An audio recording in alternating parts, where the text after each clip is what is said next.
Hola, soy Yemi y esto es Lex Machina. Hoy recibimos las fiestas decembrinas con una pregunta distinta, una que mira más allá del pesebre y de las luces. ¿Y si el verdadero milagro de la vida fuera la capacidad que tenemos de reinventarla? Desde los primeros antibióticos hasta la edición genética con CRISPR-Cas9, la humanidad ha soñado con vencer a la muerte, con prolongar la vida, con mejorar lo que la naturaleza nos dio. Pero, ¿en dónde termina la medicina y empieza la eugenesia? ¿En qué momento curar se convierte en diseñar? Este episodio no es una historia de milagros ni de redención divina, sino una reflexión sobre nuestro derecho y nuestra responsabilidad de evolucionar. Diciembre siempre ha sido el mes del nacimiento, del retorno de la luz.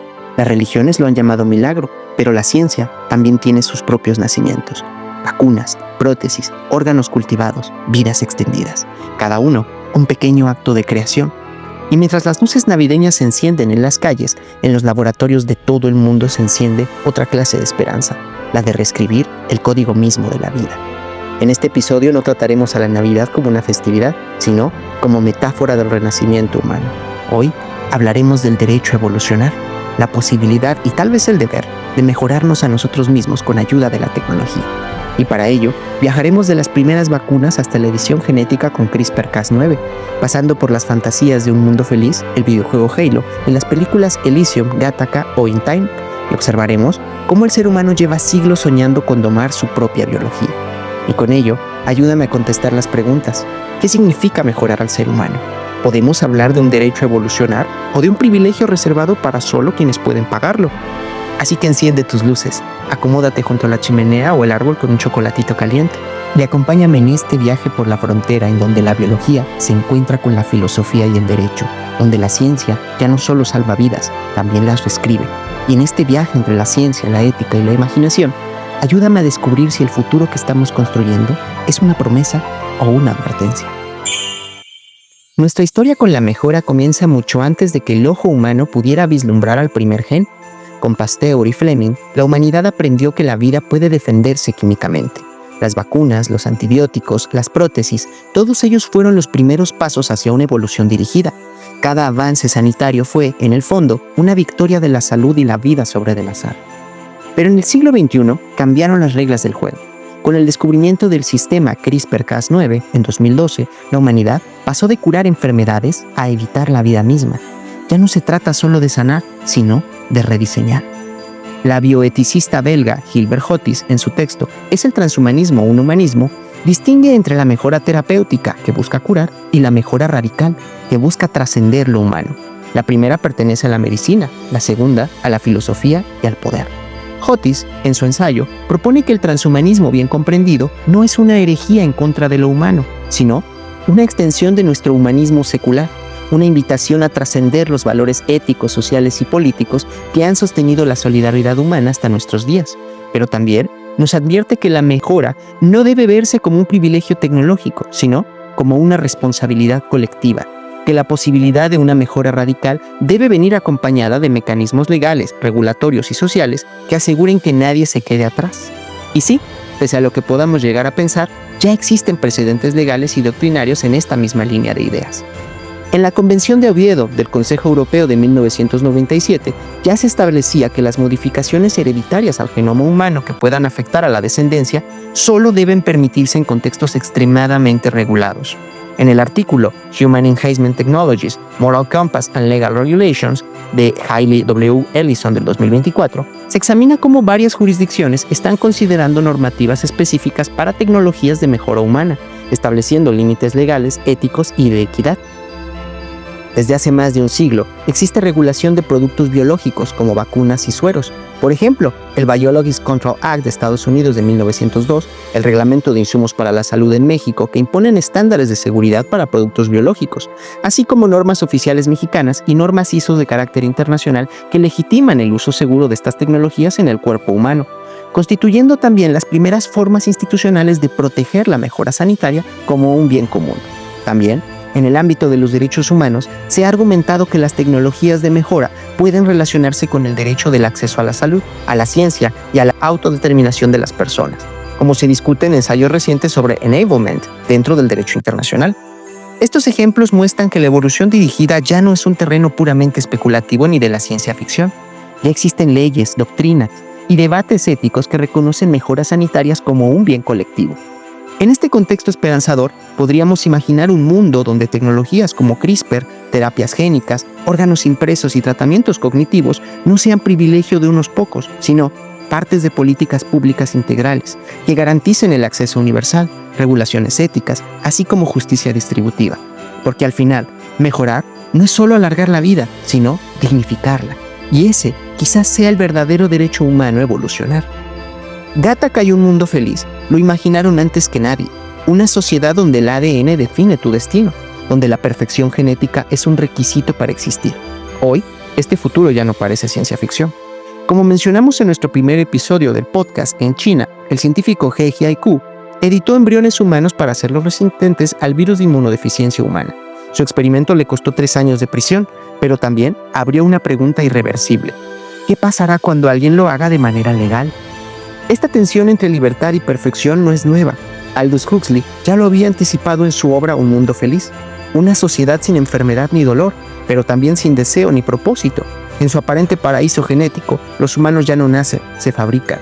Es el triunfo biotecnológico del orden y la derrota espiritual de la individualidad. Otis advertía que el verdadero peligro del poshumanismo no es convertirnos en dioses, sino en productos configurables, reemplazables, perfectamente adaptados al sistema que los necesita. La pregunta entonces no es si podemos mejorar al ser humano, sino ¿quién decide lo que significa mejorar? El Convenio de Oviedo del Consejo Europeo de 1997 prohíbe expresamente la modificación del genoma humano que pueda transmitirse a la descendencia. La UNESCO, en su Declaración Universal sobre el Genoma Humano y los Derechos Humanos de 1997, reafirma que el genoma es patrimonio de la humanidad y no puede ser fuente de lucros. En América Latina, Chile fue el primer país en reconocer los neuroderechos y la integridad mental como derechos constitucionales en el 2021, abriendo camino para futuras legislaciones sobre la edición génica y la mejora cognitiva. Sin embargo, la mayoría de los países aún no tienen marcos normativos claros sobre la edición germinal y las mejoras cognitivas. La regulación se ha centrado en el riesgo sanitario, no en el riesgo ontológico, es decir, en el que nos convertimos al mejorar el genoma o instalarnos mejoras cibernéticas.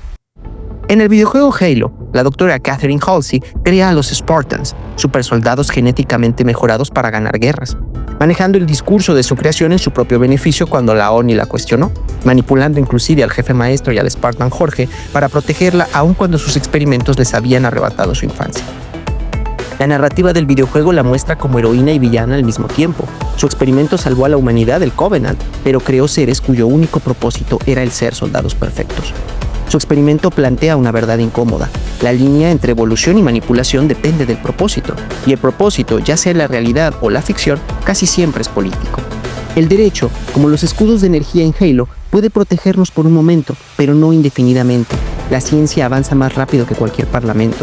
Si la ley no logra definir en los próximos años el significado de ser humano, ¿cómo sabrá cómo protegerlo?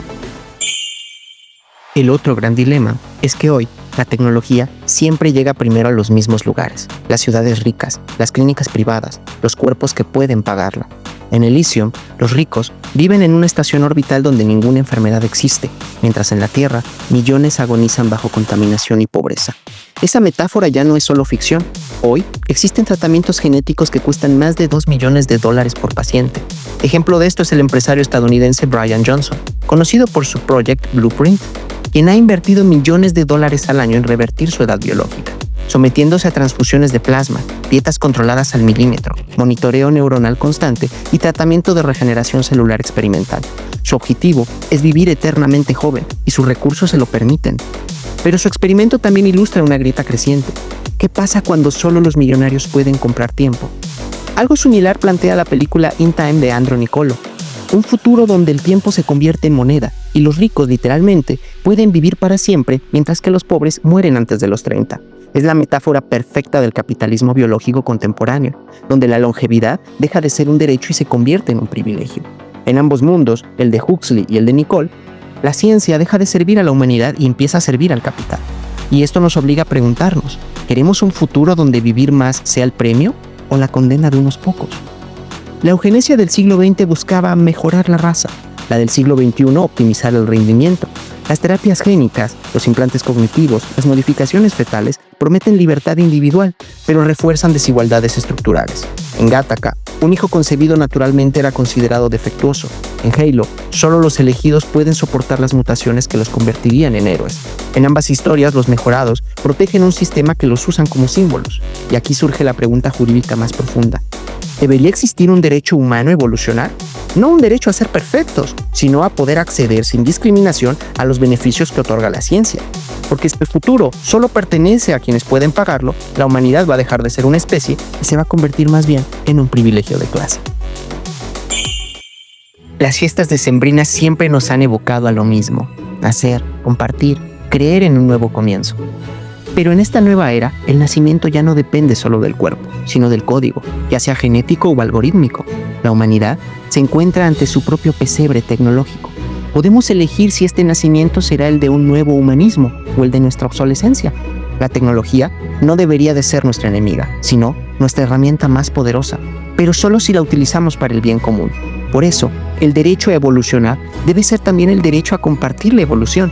Terapias accesibles, ciencia abierta, inteligencia artificial ética y una educación que nos permita entender y no temer a la tecnología. Quizás el futuro no deba parecerse ni al laboratorio de Mundo Feliz ni al mercado de In Time. Y por mucho que nos guste la idea de ser un Spartan, a nadie le gustaría ser arrebatado de su familia en la niñez para volverse un supersoldado. Tal vez la evolución verdadera sea aquella que no olvida lo que nos hace verdaderamente humanos: la empatía, la memoria, el deseo de cuidar del otro. Porque evolucionar no debería significar dejar atrás nuestra humanidad, sino aprender a ampliarla. Pero la lección más importante sigue siendo también la más humana: que ninguna mejora vale más si no nos hace más compasivos. Esta Navidad, recordemos que cada avance es también una responsabilidad y que el verdadero milagro no es vivir más, sino vivir mejor, juntos. Y hasta aquí nuestro episodio de Eterna Navidad. Les agradezco mucho haberme acompañado en este episodio navideño de Lex Machina. Cuéntenme ahora en los comentarios, ¿creen que la humanidad tiene derecho a evolucionar libremente? ¿O es que estamos jugando a ser dioses sin entender de verdad las consecuencias? Si les gustó el video, denle un like, ayúdenme compartiendo y activando la campanita para que YouTube nos trate bonito. Esto nos ayuda muchísimo a seguir haciendo estos análisis sobre ciencia, derecho y filosofía desde la ficción. Te dejo las fuentes académicas y lecturas recomendadas en la descripción del video. Yo soy Emi y esto fue Lex Machina. Que esta temporada nos recuerde que el futuro no se teme, se construye. ¡Felices fiestas!